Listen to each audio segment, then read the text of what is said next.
महादेव। शिव महापुराण 11वां अध्याय शिवलिंग की स्थापना और पूजन विधि का वर्णन।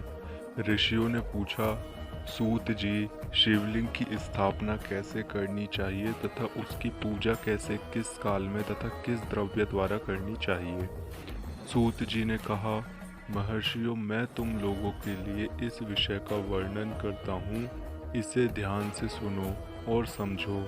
अनुकूल एवं शुभ समय में किस भी पर्वतीय तीर्थ में, नदी के तट पर, ऐसी जगहों पर शिवलिंग की स्थापना करनी चाहिए जहाँ रोज पूजन कर सके। पार्थिव द्रव्य से, जलमय द्रव्य से अथवा तेजस द्रव्य से पूजन करने से उपासक को पूजन का पूरा फल प्राप्त होता है।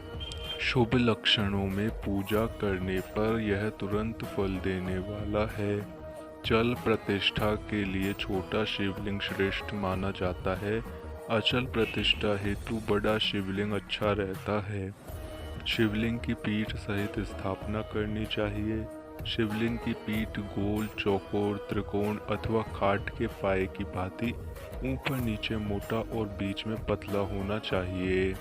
ऐसा लिंग पीठ महान फल देने वाला होता है। पहले मिट्टी अथवा लोहे से शिवलिंग का निर्माण करना चाहिए। जिस द्रव्य से शिवलिंग का निर्माण हो, उसी से उसका पीठ बनाना चाहिए। यही अचल प्रतिष्ठा वाले शिवलिंग की विशेषता है। चल प्रतिष्ठा वाले शिवलिंग में लिंग व प्रतिष्ठा एक ही तत्व से बनानी चाहिए। लिंग की लंबाई स्थापना करने वाले मनुष्य के 12 अंगुल के बराबर होनी चाहिए।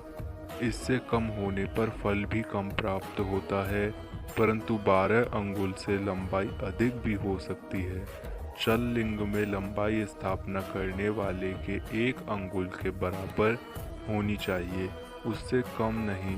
यजमान को चाहिए कि पहले वह शिल्प शास्त्र के अनुसार देवालय बनवाए तथा उसमें सभी देवगणों की मूर्ति स्थापित करे। देवालय का गर्भगृह सुंदर, सुदृढ़ और स्वच्छ होना चाहिए। उसमें पूर्व और पश्चिम में 2 मुख्य द्वार हो जहाँ शिवलिंग की स्थापना करनी हो सके। उस स्थान के गर्त में नीलम, लाल, वैदुर्य, श्याम, मरकत, मोती, मूंगा, गोमेद और हीरा, इन 9 रत्नों को वैदिक मंत्रों के साथ छोड़े। 5 वैदिक मंत्रों द्वारा 5 स्थानों से पूजा करके अग्नि में आहुति दे और परिवार सहित मेरी पूजा करके आचार्य को धन से तथा भाई बंधुओं को मनचाही वस्तुओं से संतुष्ट करे। याचकों को स्वर्ण, ग्रह एवं भू संपत्ति तथा गाय आदि प्रदान करे। स्वावर जगम सभी जीवों को यत्न पूर्वक संतुष्ट कर एक गड्ढे में सुवर्ण तथा 9 प्रकार के रत्न भरकर वैदिक मंत्रों का उच्चारण करके परम कल्याणकारी महादेव जी का ध्यान करे। तत्पश्चात नाद घोष से युक्त महामंत्र ओमकार का उच्चारण करके गड्ढे की पीठ युक्त शिवलिंग की स्थापना करे। वहाँ परम सुंदर मूर्ति की भी स्थापना करनी चाहिए तथा भूमि संस्कार की विधि जिस प्रकार शिवलिंग के लिए की गई, उसी प्रकार मूर्ति की प्रतिष्ठा भी करनी चाहिए। मूर्ति की स्थापना अर्थात प्रतिष्ठा पंचाक्षर मंत्र से करनी चाहिए। मूर्ति को 12 से भी लिया जा सकता है, परंतु वह साधु पुरुषों द्वारा पूजित हो। इस प्रकार शिवलिंग व मूर्ति द्वारा की गई महादेव जी की पूजा शिवपद प्राप्त कराने वाली है। स्थावर और जगम से लिंग भी 2 तरह का हो गया है। वृक्ष, लता आदि को स्वाथर लिंग कहते हैं और कृमि, कीट आदि को जगम लिंग। स्वाथर लिंग को सींचना चाहिए तथा जगम लिंग को आहार एवं जल देकर तृप्त करना चाहिए। यूं चराचर जीवों को भगवान शंकर का प्रतीक मानकर उनका पूजन करना चाहिए। इस तरह महालिंग की स्थापना करके विधिवत उपचारों द्वारा उसका रोज पूजन करे तथा देवालय के पास ध्वजारोहण करे। शिवलिंग साक्षात शिव का पद प्राप्त कराने वाला है।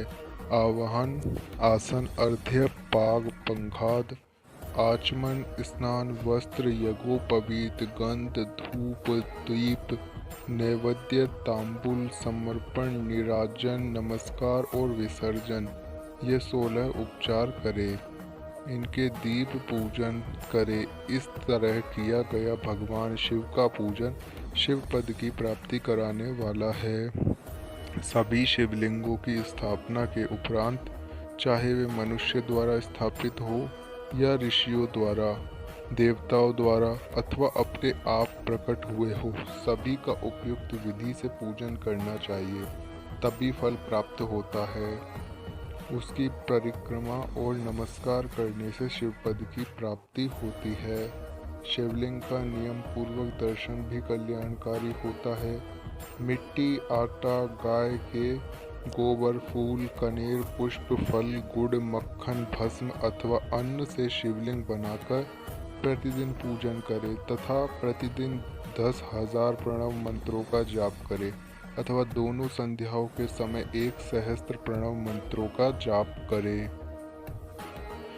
इससे भी शिव पद की प्राप्ति होती है। जप काल में प्रणव मंत्र का उच्चारण मन की शुद्धि करता है। नाद और बिंदु से युक्त ओंकार को कुछ विद्वान समान प्रणव कहते हैं। प्रतिदिन 10,000 पंचाक्षर मंत्र का जाप अथवा दोनों संध्याओं 1-1 सहस्त्र मंत्र का जाप शिव पद की प्राप्ति कराने वाला है। सभी ब्राह्मणों के लिए प्रणव से युक्त पंचाक्षर मंत्र अति फलदायक है। कलश से किया स्नान, मंत्र की दीक्षा, मात्रकृताओं का न्यास, सत्य से पवित्र अतःकरण, ब्राह्मण तथा ज्ञानी गुरु सभी को उत्तम माना गया है। पंचाक्षर मंत्र का 5 करोड़ जाप करने से मनुष्य भगवान शिव के समान हो जाता है। 1, 2, 3 अथवा 4 करोड़ जाप करके मनुष्य क्रमशः ब्रह्मा, विष्णु, रुद्र तथा महेश्वर का पद प्राप्त कर लेता है। यदि 1000 दिनों तक प्रतिदिन 1 सहस्त्र जाप पंचाक्षर मंत्रों का किया जाए और प्रतिदिन ब्राह्मण को भोजन कराया जाए तो इससे अभीष्ट कार्य की सिद्धि होती है। ब्राह्मण को प्रतिदिन प्रातः काल 1008 बार गायत्री मंत्र का जाप करना चाहिए, क्योंकि गायत्री मंत्र शिव पद की प्राप्ति कराता है। वेद मंत्रों और वैदिक सूक्तियों का भी नियम से जाप करे। अन्य मंत्रों में जितने अक्षर हैं उनके उतने लाख बार जाप करे। इस प्रकार यथाशक्ति जाप करने वाला मनुष्य मोक्ष प्राप्त करता है। अपनी पसंद से कोई एक मंत्र अपनाकर प्रतिदिन उसका जाप करे अथवा ओम का नित्य 1 सहस्त्र बार जाप करे। ऐसा करने से संपूर्ण मनोरथ की सिद्धि होती है। जो मनुष्य भगवान शिव के लिए फूलवाड़ी या बगीचे लगाता है तथा शिव मंदिर में झाड़ने बुहारने का सेवा कार्य करता है, ऐसे शिव भक्त को पुण्य कर्म की प्राप्ति होती है। अतः समय में भगवान शिव उसे मोक्ष प्रदान करते हैं। काशी में निवास करने से भी योग और मोक्ष की प्राप्ति होती है। इसलिए आर्मण भगवान शिव के क्षेत्र में निवास करना चाहिए। उस क्षेत्र में स्थित बावड़ी, तालाब, कुआं और पोखर को शिवलिंग समझकर वहां स्नान, दान और जाप करके मनुष्य भगवान शिव को प्राप्त कर लेता है। जो मनुष्य शिव के क्षेत्र में अपने किसी मृत संबंधी का दाह दशा, मानसिक श्राद्ध अथवा वार्षिक श्राद्ध करता है अथवा अपने पितरों को पिंड देता है, वह तत्काल सभी पापों से मुक्त हो जाता है और अंत में शिव पद प्राप्त कर लेता है। लोक में अपने वर्ण के अनुसार आचरण करने व सदाचार का पालन करने से शिव पद की प्राप्ति होती है। निष्काम भाव से किया गया कार्य अभीष्ट फल देने वाला एवं शिव पद प्राप्त कराने वाला होता है।